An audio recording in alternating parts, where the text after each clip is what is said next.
Anastasia Nikolaevna Romanova was 12 years old when this photograph was taken in 1913. 5 years later, she would be murdered in a basement alongside her entire family. But in this image, captured during Russia's grandest celebration, her small hands are hiding something that no one noticed for over a century. This formal imperial portrait sat in the Russian State Archive for 106 years. Thousands of historians, biographers, and researchers studied every detail of this photograph. They analyzed the expressions, the clothing, the positioning of the family. But when archivists began digitizing the Romanov collection in 2019, an enhancement software zoomed into a single overlooked detail: Anastasia's clasped hands. They discovered something that changed everything we thought we knew about what those children understood about their own fate. By minute 4, you'll see exactly what Anastasia concealed between her fingers, and you'll learn about the secret code system the four sisters developed to communicate dangers they couldn't speak aloud. By minute 12, you'll know the identity of the traitor she was warning about, a trusted official who smiled at her family every day while selling their secrets to revolutionaries.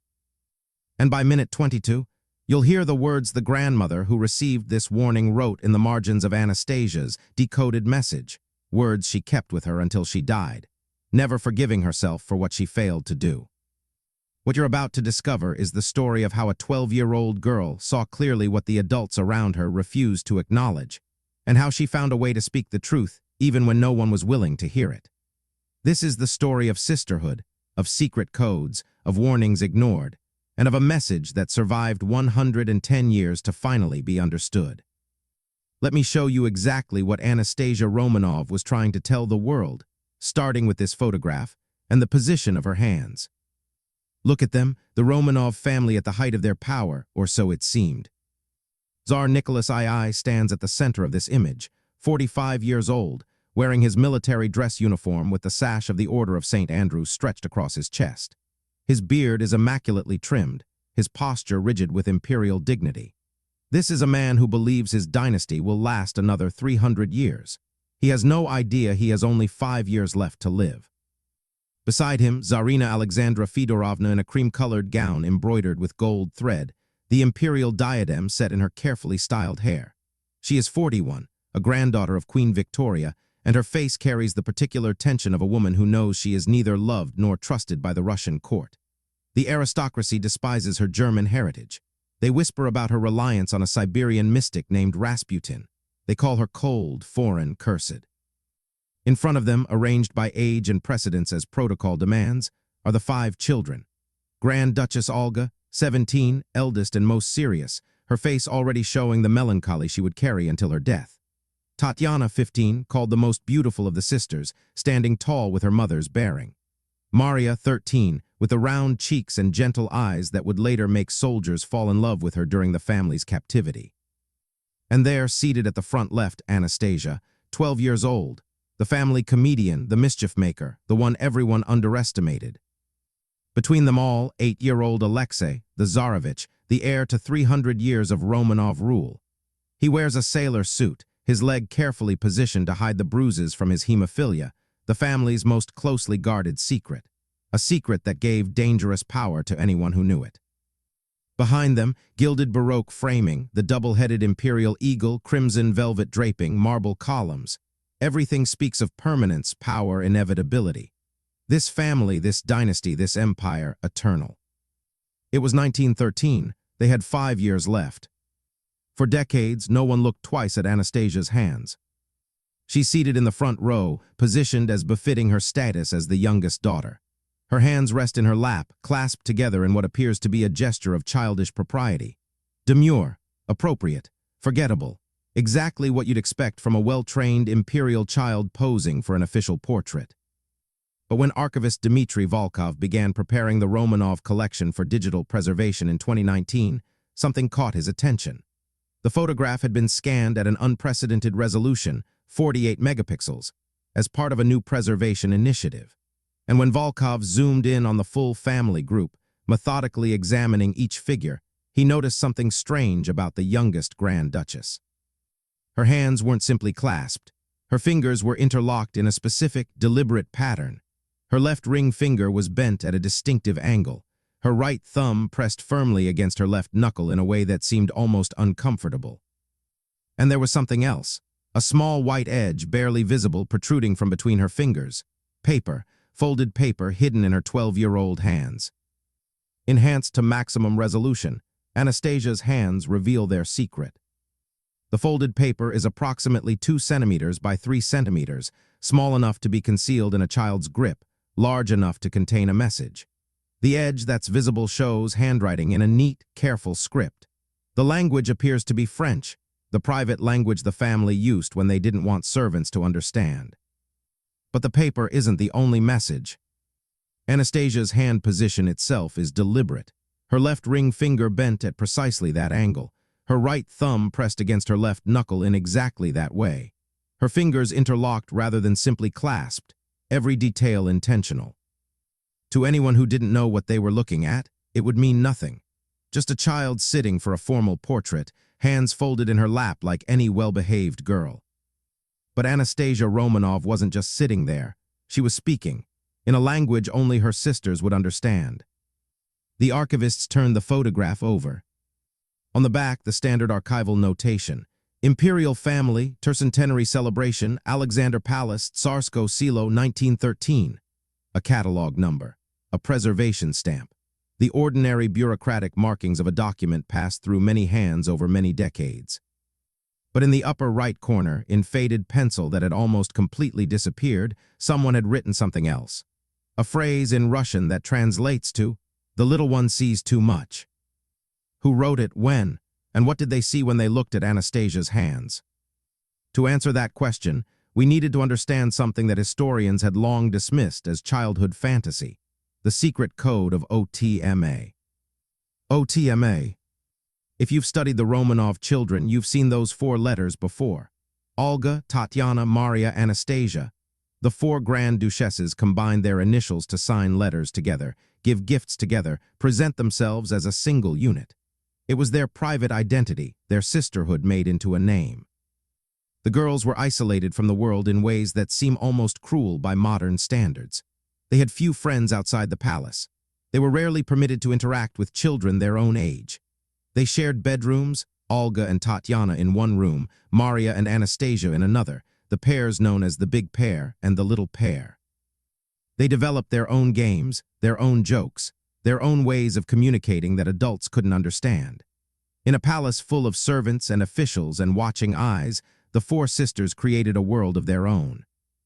For decades, historians treated the OTMA collective as a charming artifact of sisterhood, nothing more than a childhood bonding ritual. Sweet, but insignificant. The kind of thing children do when they're bored and isolated. But when Volkov began searching the Romanov archives for any evidence of systematic communication between the sisters, he found something unexpected in a folder that had been mislabeled for 60 years. A folder that should have contained nothing but household expense records. The folder was labeled Miscellaneous Imperial Correspondence, 1915. It should have contained letters about household expenses and staff management, boring administrative documents, the kind of thing no one looks at twice. Instead, tucked between mundane receipts and servant schedules, were 6 pages torn from a personal diary. The handwriting was unmistakable. Researchers compared it to known examples of Anastasia's writing, her letters, her other diary entries, her notes to family members. It was a perfect match. The date at the top of the first page, August 12, 1913, just 3 months after the tercentenary portrait was taken. And the content was extraordinary. The entry began, "Tatiana says I must write down our language in case I forget the meanings. I told her I would never forget, but she says I am forgetful, so I will write it here, where no one will look, because who cares about my silly diary?" What followed was a detailed key to the OTMA code system, finger positions and what they meant, jewelry placement for different messages, body positioning to indicate who had information to share, a complete cipher written in a 12-year-old's hand. Anastasia had written, "When fingers are like so," and here she had drawn a small illustration, crude but clear. It means secret message is hidden. When the ring finger bends like so, it means someone is watching. When thumb presses to knuckle, it means danger. Researchers immediately compared the illustration to the tercentenary photograph. They matched exactly. I want to pause here and ask you something. Did you ever have a secret code or language with your siblings or friends when you were young? Drop a comment below. I'm curious how many of you created your own way to communicate that adults couldn't understand. But the diary pages contained more than just the code key. On the fourth page, Anastasia had written something that made the researchers pause. Something that transformed this discovery from historical curiosity to something far more troubling. The entry read, "Today I saw him again, the one who pretends. He was at the garden party, but I saw him go behind the greenhouse to speak to someone I did not know. He looked at me when he came back and smiled too much. Olga says I imagine things, but Tatiana looked at me with the eyes that mean be careful, and I know she sees it too." The entry was undated, but context suggested it was written in late 1912 or early 1913. Another passage followed. "I asked Papa about him, and Papa said he is a good, loyal man who has served us for many years. But I watch his eyes when he bows. His eyes do not bow, only his body." A 12-year-old girl, dismissed as a mischief maker and a comedian, was documenting suspicious behavior in the imperial court. Behavior that the adults either couldn't see or wouldn't acknowledge. While everyone around her smiled and bowed and told her father that everything was wonderful, Anastasia was watching, noticing, recording. The question was, who was she watching? Imperial household records from 1912-1913 were remarkably detailed. The Tsar's administration tracked every official who had access to the family's private spaces, who came and went, when they arrived and departed, where they were permitted to go. Researchers began cross-referencing Anastasia's descriptions. "Served us for many years," access to garden parties, quarters near the servants' wing, a smile that didn't reach his eyes. The pool of candidates was small. Of the approximately 200 officials with direct imperial access, only 37 had served since before Anastasia's birth. Of those, only 12 had quarters in the Alexander Palace complex itself. One name appeared repeatedly in proximity to servants' quarters during unusual hours. One official had been noted in security logs as conducting inspections at times when no inspections were scheduled. His name was Colonel Viktor Zelenko, and to the imperial family he was invisible, a fixture, a man who had guarded them so long he had become part of the wallpaper. No one noticed him because he had always been there. To Anastasia, he was the one who smiled but did not mean it. To history, he was about to become something far more sinister. A 12-year-old Grand Duchess had noticed something wrong in her own home. She had developed a secret code with her sisters to communicate dangers they couldn't speak aloud. And in a formal imperial portrait meant to celebrate 300 years of Romanov rule, she had hidden a message about a man she believed was not what he seemed. But who was Colonel Viktor Zelenko? What was he really doing in those servants' quarters at strange hours? And what would happen when the truth Anastasia had seen finally came to light? To understand the threat, we need to understand the world the Romanov children lived in. A world of whispered conspiracies, divided loyalties, and secrets that could bring down an empire. Colonel Viktor Zelenko had served the Romanov dynasty for 18 years by 1913. His record was impeccable. Military service in the Imperial Guard during his 20s. Distinguished performance during the 1905 revolution, when he had helped protect the family during the unrest that nearly toppled the throne. Promotion after promotion, each one earned through loyalty and competence, until he held one of the most sensitive positions in the empire, security oversight for the Alexander Palace private quarters. He knew when the Tsar took his morning walks. He knew which servants had access to the children's bedrooms. He knew the location of every private entrance, every servant's stair, every unguarded moment in the family's carefully scheduled lives. He knew their habits, their weaknesses, their fears. And he knew the empire's most closely guarded secret, that the Tsarevich, the heir to 300 years of Romanov rule, bled at the slightest touch and could die from a bruise. He knew about Alexei's hemophilia. What turned him? The historical record suggests a pattern that researchers have seen before in cases of insider betrayal. Between 1908 and 1910, Zelenko was assigned to accompany the imperial family on tour of Russian provinces. He traveled with them as they visited towns and villages across the empire, and he saw poverty that shocked him. Villages where children died of starvation while the Tsar's dogs ate better than peasants, parents burying infants in frozen ground. The contrast between imperial opulence and public suffering created a crack in his loyalty. Revolutionary pamphlets began circulating in the guards' quarters. Zelenko was seen reading them. His superiors dismissed it. Even the most loyal soldiers were curious about the ideas shaking Russia. But Zelenko wasn't just curious. He was converting. When the Soviet Union collapsed in 1991, archives that had been sealed for 70 years began to open. Documents that would have meant death to possess during the Soviet era were suddenly available to researchers. And among those declassified documents was a file that would have made Anastasia's heart stop. It was a file maintained by the revolutionary underground, later preserved by the Bolsheviks as proof of their network's reach into the heart of the empire.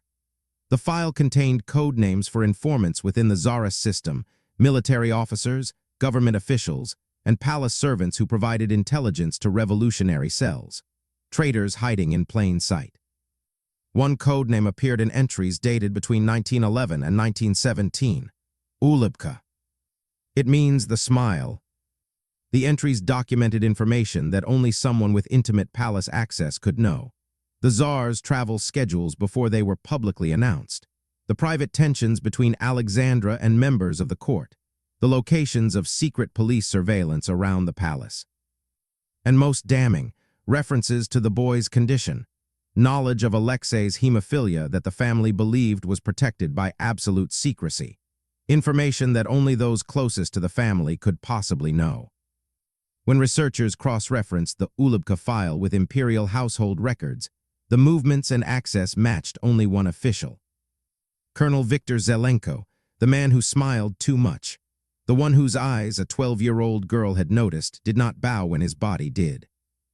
Anastasia had been right all along. Stay with me, by minute 12, you'll understand exactly what message Anastasia hid in her hands, word for word, and how she managed to get it out of the palace when every letter from the imperial children was monitored. But first, you need to understand why no one listened to a child who saw the truth. To understand why no one acted on what Anastasia saw, you have to understand the world she lived in. By 1913, the Russian imperial court was poisoned by distrust. Tsarina Alexandra had become increasingly isolated, shunned by the aristocracy who despised her German heritage and her dependence on Grigory Rasputin, the Siberian mystic she believed could control Alexei's hemophilia. The other nobles called her a foreigner, a hysteric, a woman under the spell of a mad peasant. She retreated further and further into her private world. The Tsar himself existed in a bubble of carefully managed reality. Advisors who told him uncomfortable truths were dismissed or reassigned. Reports of public unrest were minimized, edited, explained away. Nicholas II genuinely believed that the Russian people loved him, that the 300 years of Romanov rule were unshakable. He couldn't see what was coming because everyone around him made sure he didn't see it. In this environment, what chance did a 12-year-old's observation have? Anastasia was known as the family prankster. She made faces during formal photographs. She tripped servants for fun. She had once put a rock in the shoe of a foreign dignitary during a state visit. When she tried to tell adults that she had seen something suspicious, she was patted on the head and told not to worry about grown-up matters. Pierre Gilliard, the children's French tutor and one of the few outsiders who truly knew the family, would later write in his memoirs. The children saw clearly what their parents could not or would not see. But they were children, and children were not to be believed about the dark things of the world. Anastasia couldn't make the adults listen, so she found another way to speak. The information Zelenko was providing wasn't just gossip. He was documenting vulnerabilities. He knew which guards could be bribed, which servants were disloyal, where the family was most exposed during their daily routines. He was mapping every weakness of the imperial household. And he knew about Alexei. In revolutionary strategy, the heir's hemophilia was invaluable intelligence. It meant the succession was fragile. A boy who could die from a fall, from a bump, from any minor injury, this was not a dynasty that would endure. This was an empire held together by a single sick child, a child who might die at any moment. What Anastasia had noticed, the secret meetings, the information being passed, wasn't just personal disloyalty. It was part of a network that was mapping how to bring down the Romanovs, building a blueprint for destruction. And 5 years later, that network would succeed. This brings up something I've been thinking about. Do you believe some secrets are too dangerous to keep? The Romanovs kept Alexei's illness hidden to protect the dynasty, but that same secret gave power to anyone who discovered it. If they had been open about his condition, would it have changed anything? Or would it have destroyed them even faster? I'm genuinely torn on this. Tell me what you think in the comments. Now look at the photograph again. Look at it with new eyes. It's 1913, the tercentenary celebration. Formal portraits are being taken to commemorate 300 years of Romanov rule. The family is arranged precisely as protocol demands. Anastasia is placed in the front row, the youngest daughter, the one no one takes seriously. But she knows what she has seen. She has watched Zelenko slip away to his secret meetings. She has told the adults and been dismissed. She has warned her sisters through their silent code, and they have warned her back, "Be careful, we are being watched." She cannot speak, she cannot act. She is 12 years old and no one will believe her. So in the moment before the photographer captures this image for eternity, Anastasia Romanov does the only thing she can. She clasps her hands in her lap, concealing a tiny folded note. She positions her fingers in the OTMA code for danger, secret message enclosed. And she looks into the camera with the face of an innocent child, while hiding evidence of treason in her small hands.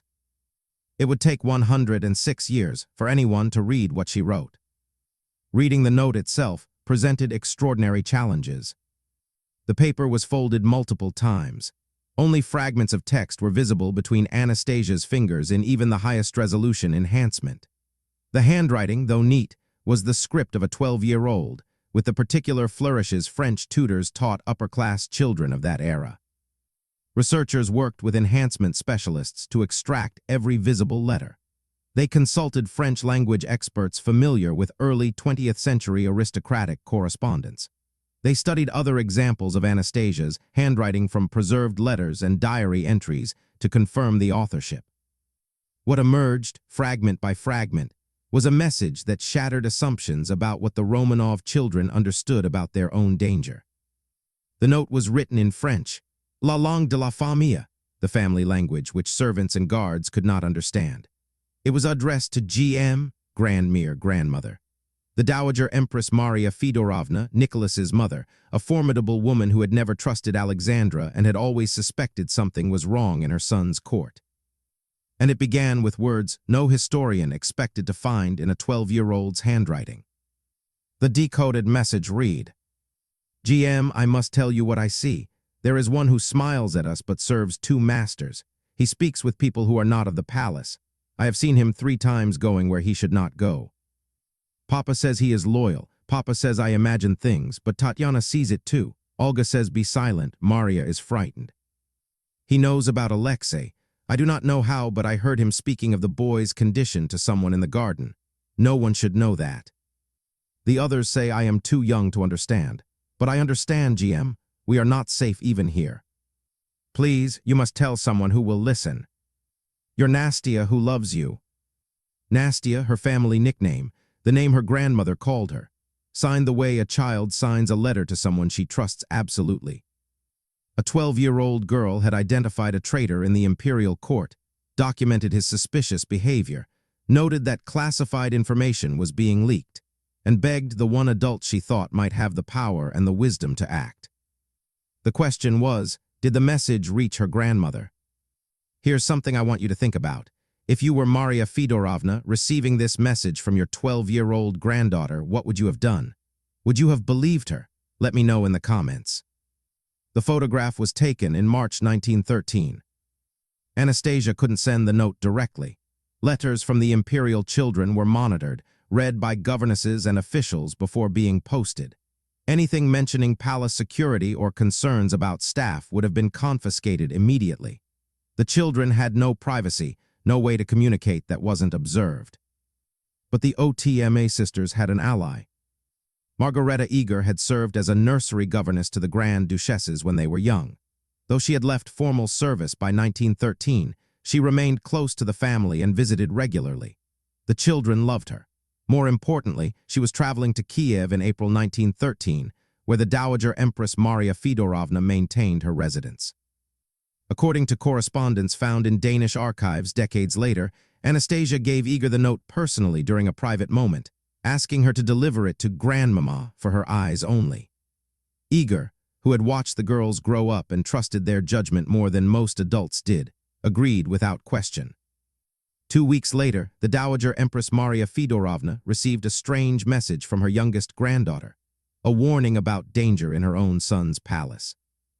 Maria Fedorovna was not a woman who trusted easily. She had never liked Alexandra. She believed her daughter-in-law was destroying the family through her reliance on Rasputin. She suspected, correctly, that the court was full of sycophants and self-servers who told Nicholas only what he wanted to hear. But this, an accusation of treason from a 12-year-old girl known for pranks and mischief. Later correspondence suggests she was deeply troubled by the message. She kept it, which tells us something about how seriously she took it. She didn't throw it away, didn't dismiss it entirely. But she also knew that accusing Colonel Zelenko without proof would create a scandal, embarrass her son, and give ammunition to those who already criticized her interference in palace affairs. In a letter to her sister, Queen Alexandra of England, dated May 1913, Maria wrote, "Nastia sends me worried notes that would frighten me if I did not know her imagination. She sees conspiracies in shadows, but I wonder sometimes if the shadows are darker than we want to believe." She wondered, she kept the message, but she did not act. The summer of 1913 passed in celebration. The Romanovs traveled across Russia for tercentenary events, cheered by crowds, photographed at every stop. To the public, they appeared united, strong, beloved. Colonel Zelenko remained in his position, his access unchanged, his activities unquestioned. Anastasia, having done everything a 12-year-old could do, returned to her lessons, her pranks, her sisterly codes, her careful watching. In August 1914, war began. The Great War. Concerns about palace security became concerns about national survival. The accusation in Anastasia's note was forgotten in the chaos of mobilization, in the tide of blood that swept across Europe. Zelenko continued to serve. The revolutionary underground continued to receive their intelligence. And the countdown to February 1917, to revolution, to abdication, to imprisonment, to abasement in Yekaterinburg, continued unstoppable. Anastasia had tried to save her family. No one had listened. And now she would share their fate. Anastasia Romanov had done the impossible.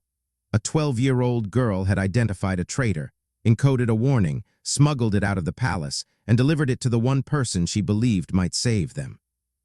Her grandmother received the message, read it, kept it, and did nothing.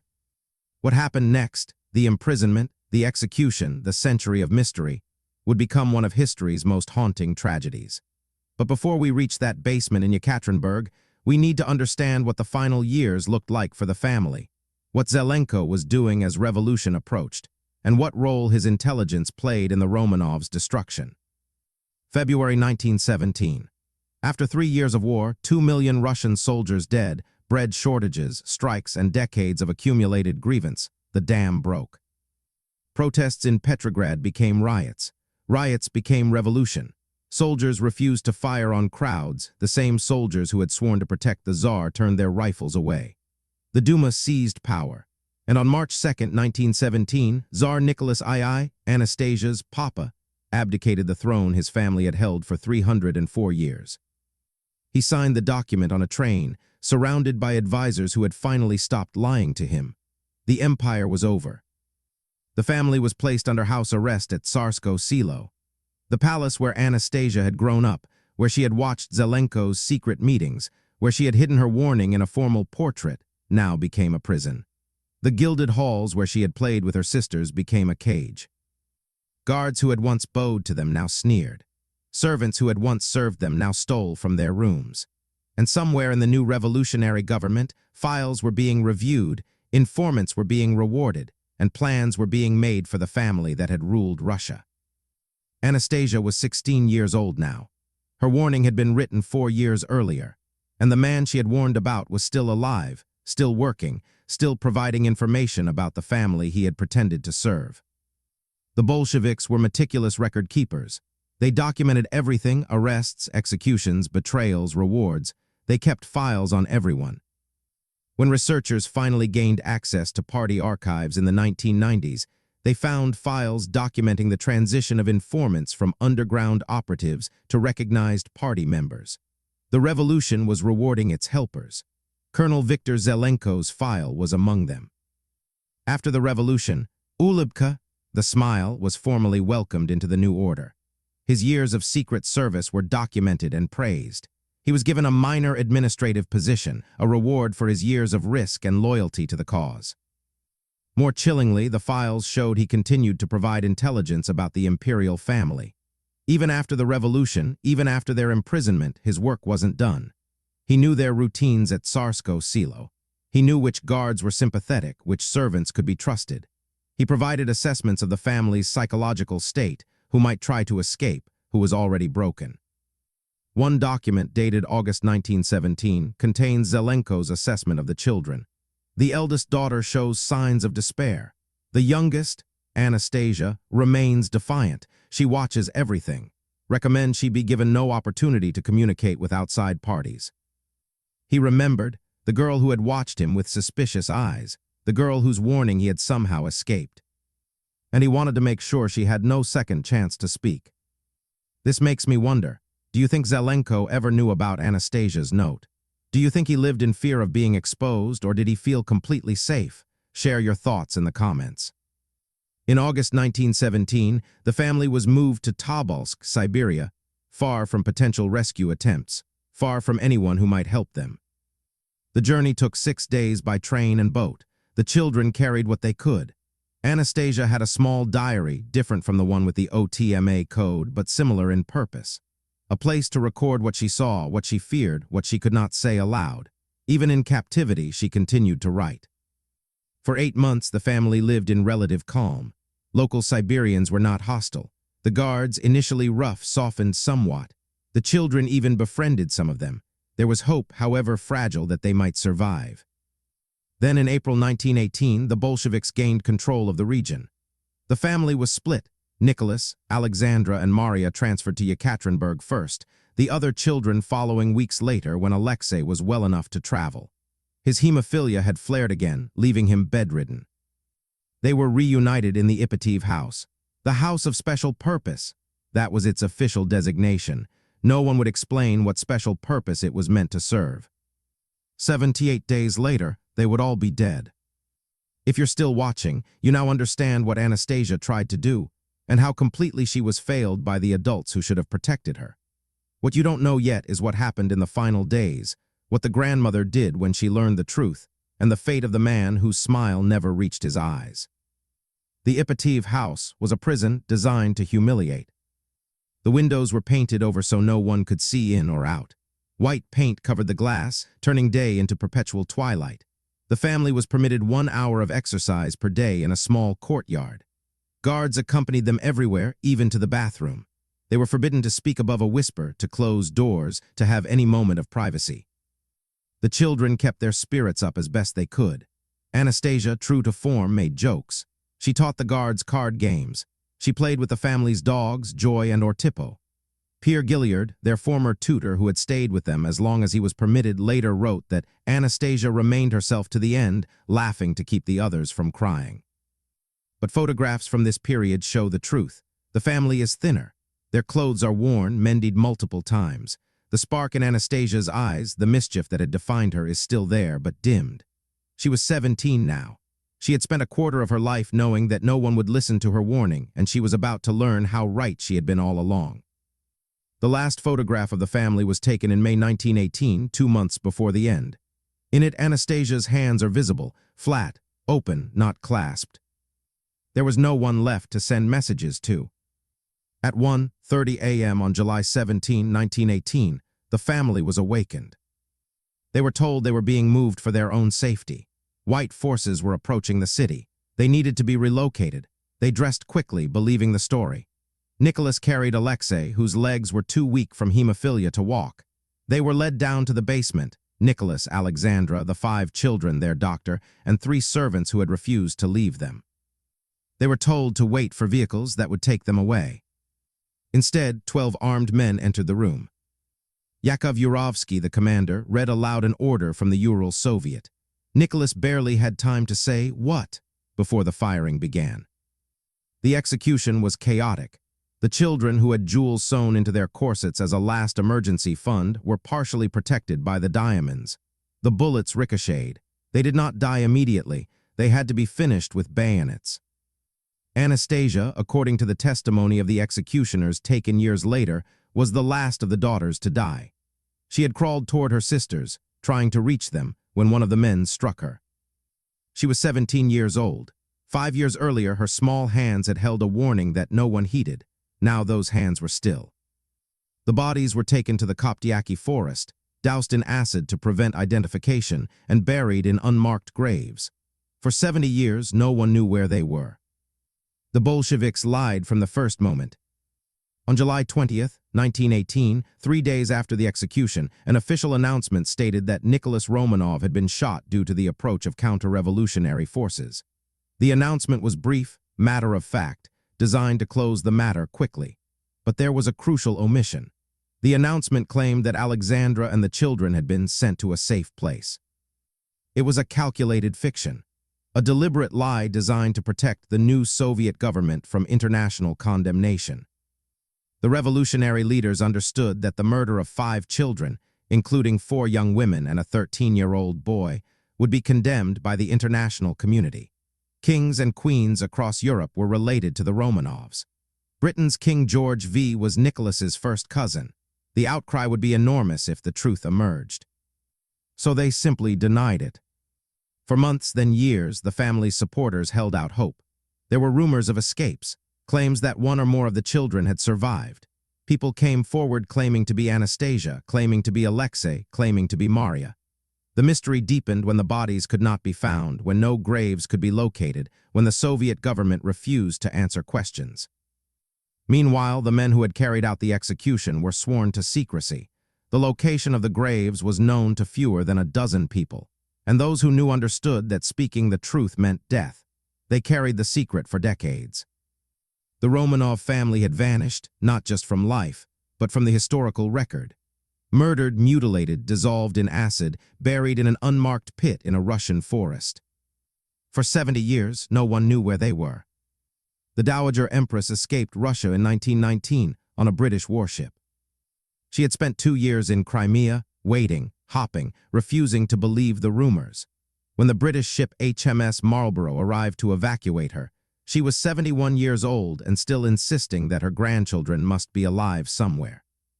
She settled in Denmark, her homeland, in a wing of the royal palace provided by her nephew, King Christian X. She was surrounded by comfort, by family, by people who loved her. But she was hollowed out by loss. She had lost her son, her daughter-in-law, and all 5 of her grandchildren from that branch of the family. But she refused to admit it. For the remaining 9 years of her life, Maria Fedorovna insisted that the children, at least some of them, must have survived. She received countless impostors claiming to be Anastasia, Alexei, Maria. She gave them audiences. She studied their faces. She desperately wanted to believe. Each time she was disappointed. Each time she kept hopping. Her ladies-in-waiting in memoirs published after her death described a ritual that occurred on certain nights. The Dowager Empress would retreat to her private rooms with a small locked box. She would remain there for hours, alone. When she emerged, her eyes were always red from weeping. After her death in 1928, the box was opened by her closest attendants.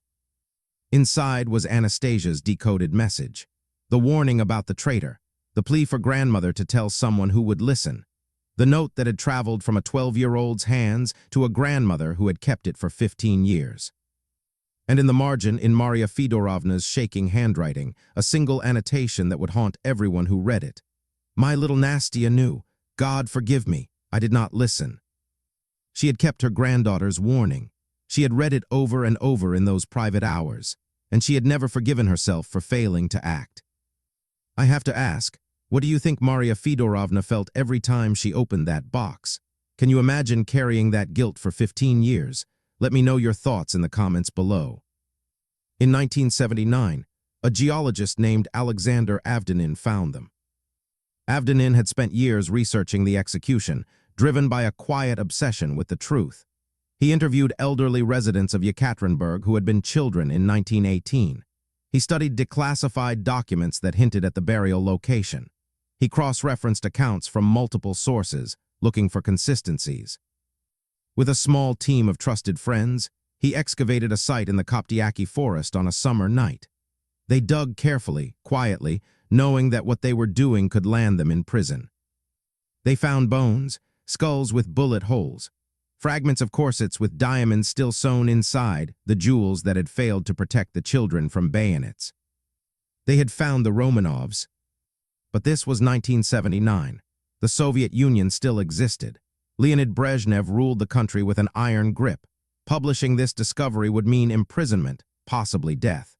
The official Soviet position was still that only Nicholas had been executed, and challenging that narrative was dangerous. So Avdenin and his team reburied the remains. They documented the location precisely, taking measurements and photographs, and they waited. They waited 12 years. In 1991, after the fall of the Soviet Union, the excavation became official.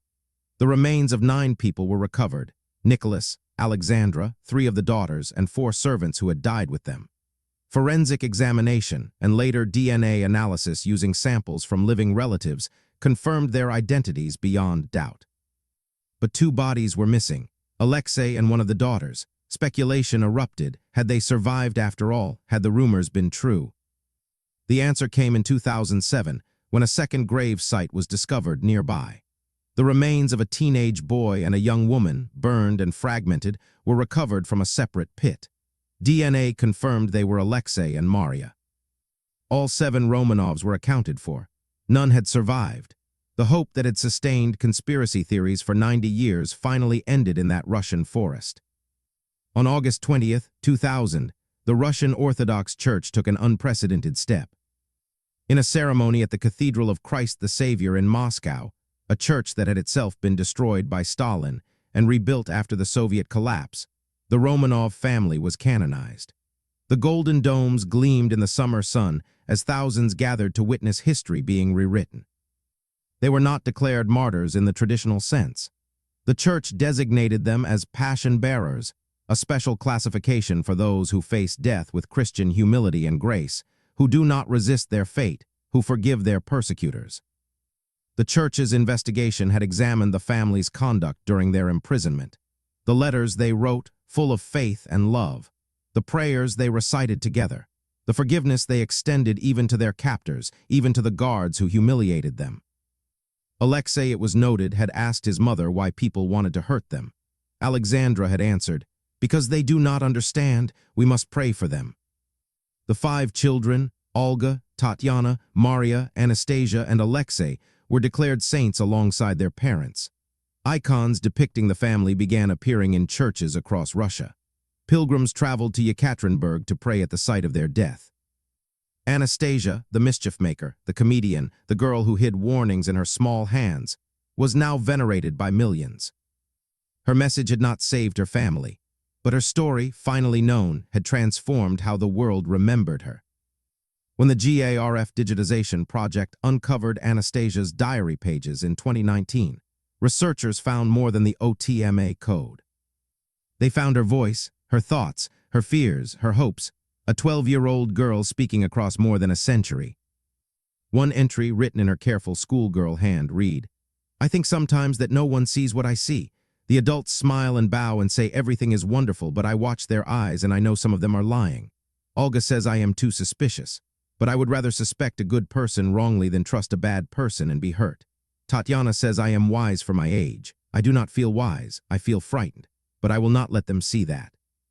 She was 12 when she wrote those words, 12 years old and already carrying a weight no child should bear.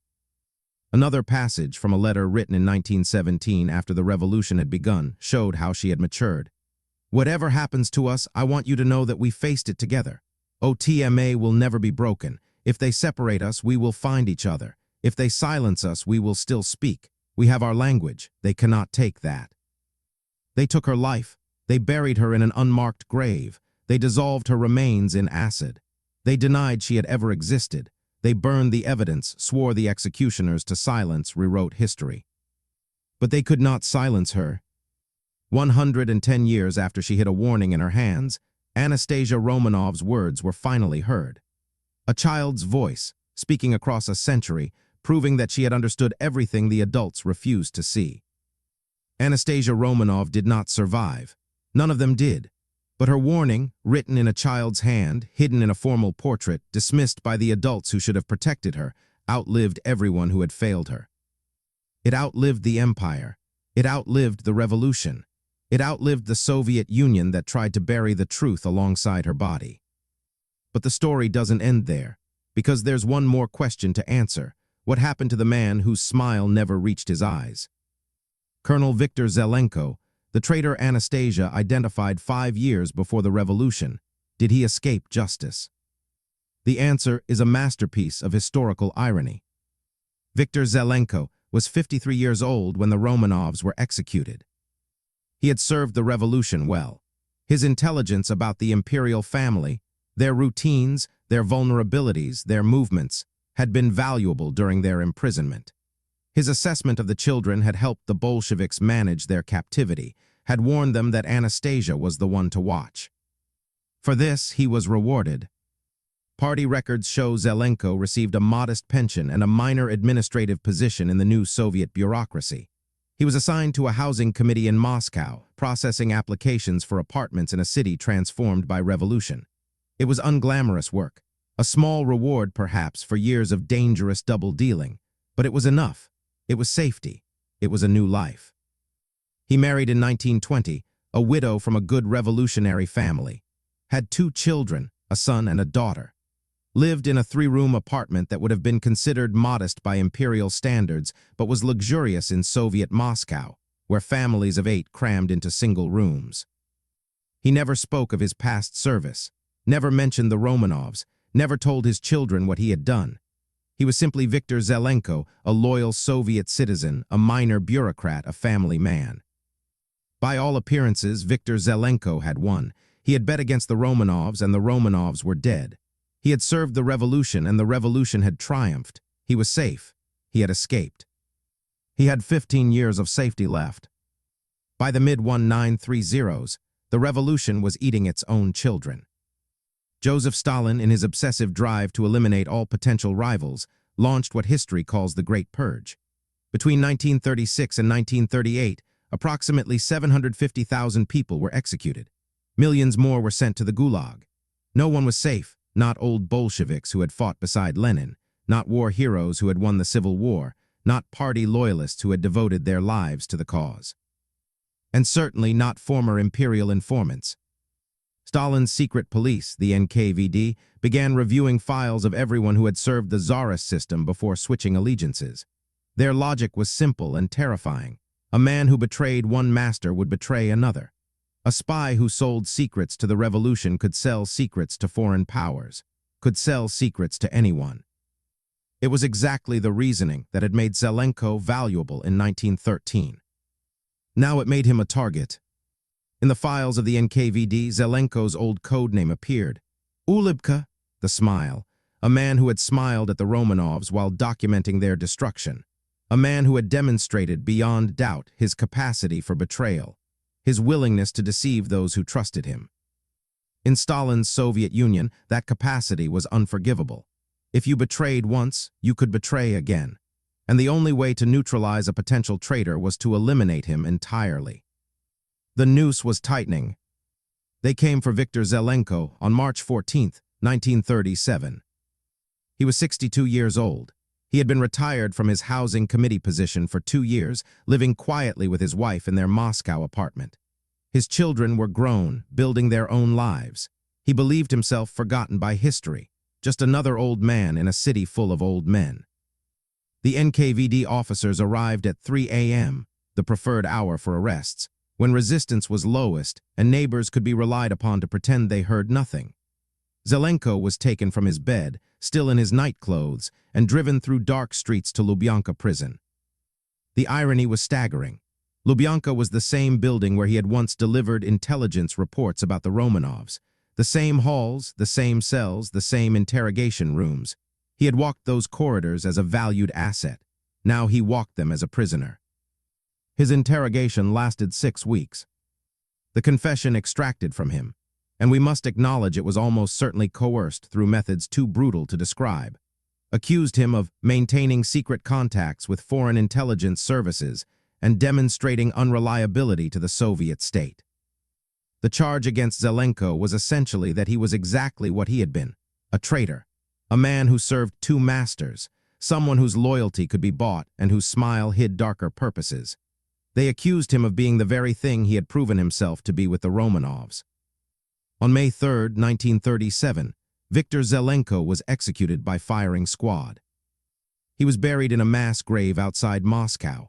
No marker, no ceremony, no mourners, just another name in the endless lists of the purge, another body in the pits that held thousands. He died never knowing that a 12-year-old girl had identified him as a traitor 5 years before the revolution. He died never knowing that Anastasia's message had survived, preserved by the grandmother who didn't listen. He died never knowing that his treachery had been documented by a child. The man who betrayed the Romanovs was destroyed by the very system he helped create, accused of the very crime he had committed against them. History sometimes writes its own justice. What do you think about Zelenko's fate? Is there something fitting about a traitor being accused of treachery by the people he served? Or does this feel like something else entirely? I'd love to hear your perspective in the comments. Consider the contrast. Anastasia Romanov was 17 when she died. She had committed no crime. She had done nothing but love her family, watch carefully, and try to warn those who should have listened. She was shot in a basement, bayoneted when bullets weren't enough, dissolved in acid, buried in a pit for 70 years. Viktor Zelenko was 62 when he died. He had betrayed his oath, sold secrets, contributed to the destruction of a family including 5 children. He lived comfortably for 20 years after the revolution, enjoying the rewards of his treachery. He had a wife, children, and apartment. He had 2 decades of peace that Anastasia never received.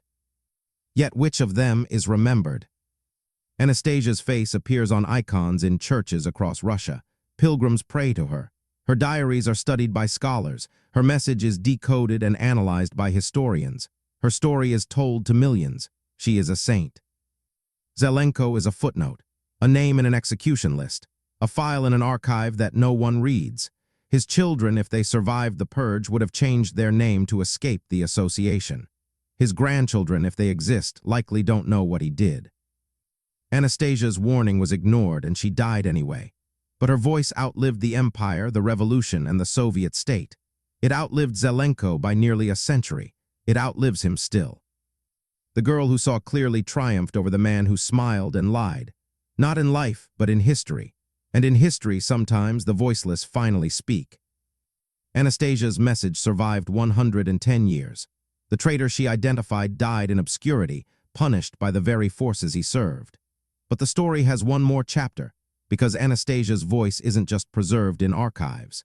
It's preserved in living memory, carried by descendants who have dedicated their lives to ensuring her truth is never forgotten again. Dr. Elena Nikolaevna Kulikovsky-Romanova is 71 years old. She lives in Copenhagen, Denmark, in an apartment filled with history. Photographs line the walls, some contemporary, showing her children and grandchildren at birthday parties and graduations. Others are sepia-toned, fragile, over a century old. The past and present exist side by side in her home. Her great-great-grandmother was Baroness Margareta von Buxhoeveden, a lady-in-waiting to the Dowager Empress Maria Feodorovna, the same Dowager Empress who received Anastasia's warning. When Maria Feodorovna died in 1928, certain personal effects were entrusted to loyal servants and their families for safekeeping. Items too precious, too painful, too important to leave to strangers. Among those effects was the locked box. My grandmother told my mother about it, Dr. Kulikovsky-Romanova explains in an interview conducted in her Copenhagen apartment, sunlight streaming through lace curtains. She said it contained something precious, a message from one of the children. But she didn't know what it said. No one did. The handwriting was strange, the language coded.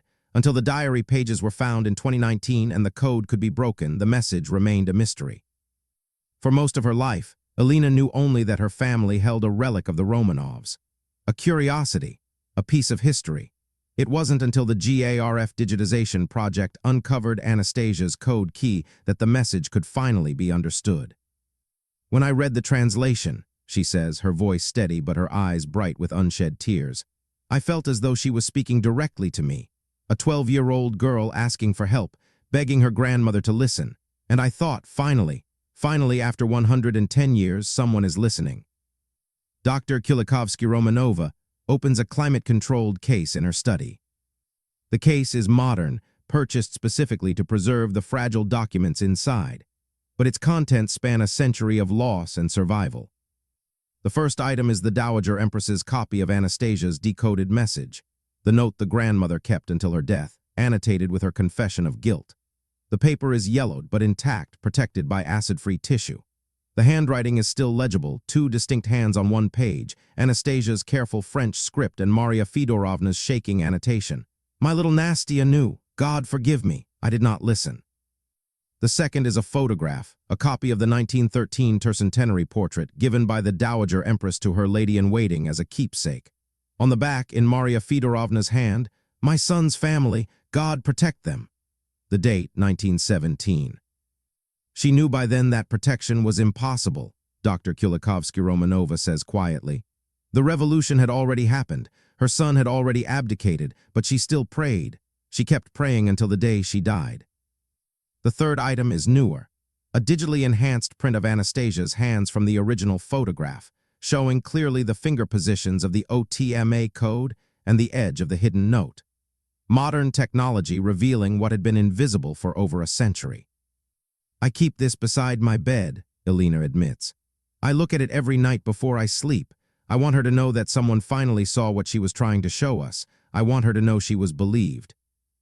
Prince Rostislav Romanov is 59 years old, a businessman who has dedicated significant portions of his life to preserving Romanov history. As a descendant of the extended family, related to Nicholas II through his grandfather Grand Duke Alexander Mikhailovich, Rostislav has a personal stake in how the Romanovs are remembered. He has worked with historians, supported archival projects, and advocated for the proper burial of the family's remains. He was present when Nicholas and Alexandra were finally laid to rest in St. Petersburg in 1998.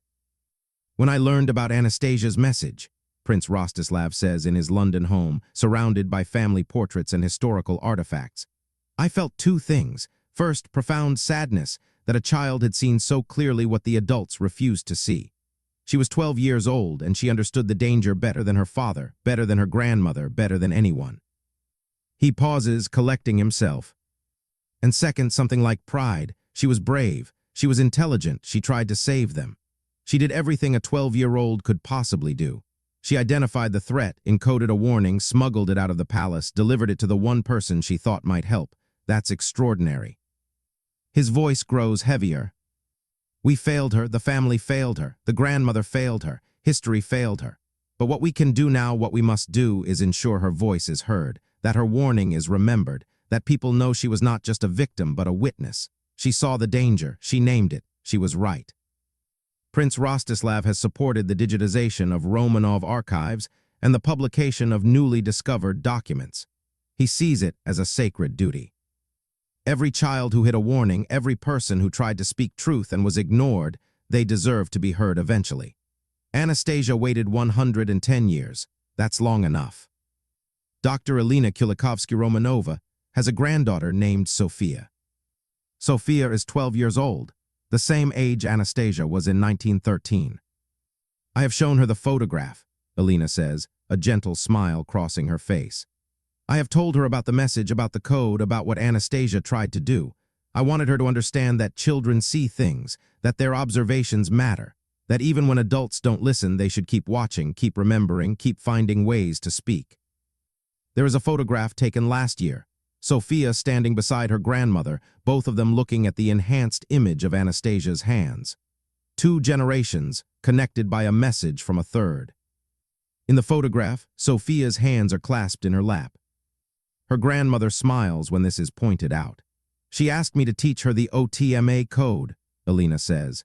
"She says she wants to learn a secret language with her cousins. I told her that would make Anastasia very happy." Across 110 years, the sisterhood of secret languages endures. A 12-year-old girl in 1913 hid a message in her hands. A 12-year-old girl in 2024 wants to learn how. The voice that was silenced speaks again in the hands of the living. I'm curious, did this story change the way you think about listening to children, about taking their observations seriously? Let me know in the comments. I'd genuinely love to hear your thoughts.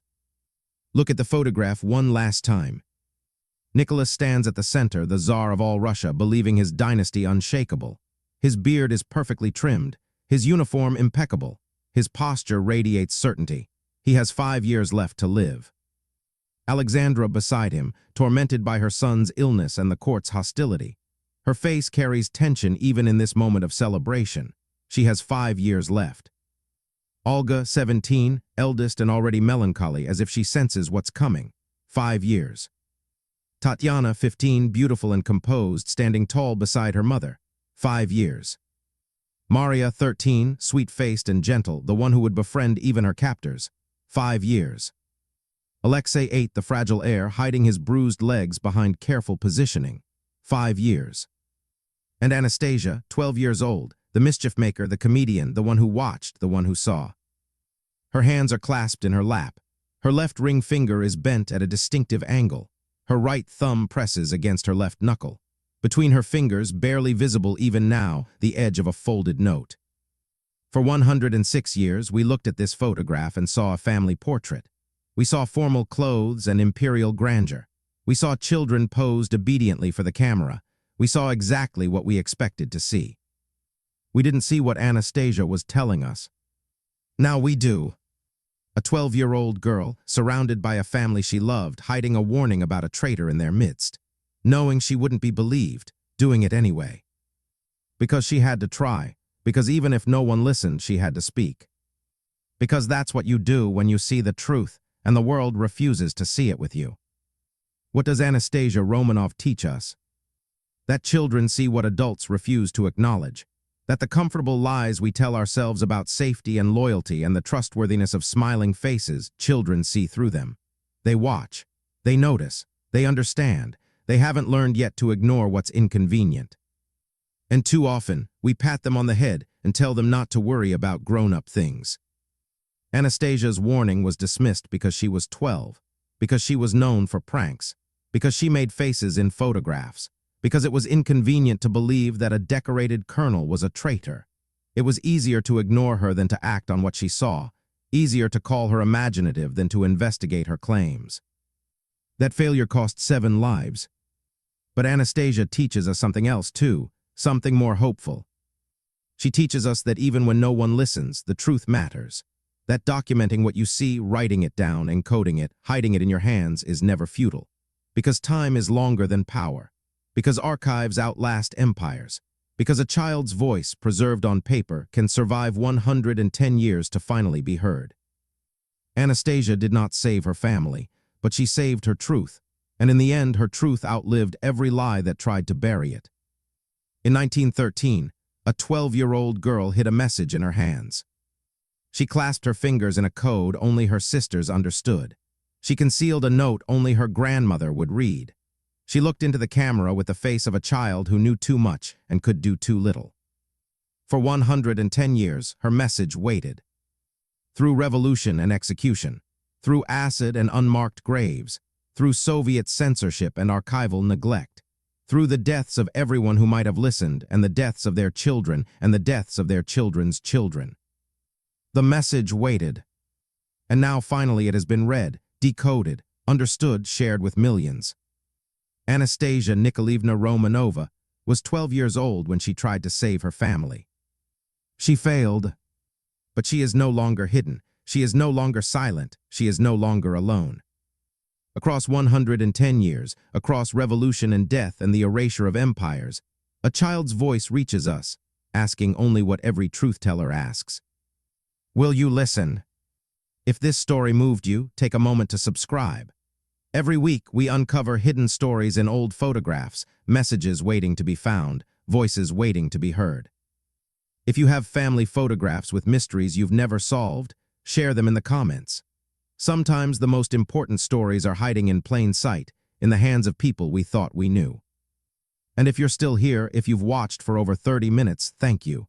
Thank you for listening. Thank you for giving Anastasia what she was denied in life. The attention of someone willing to believe a child who saw the truth.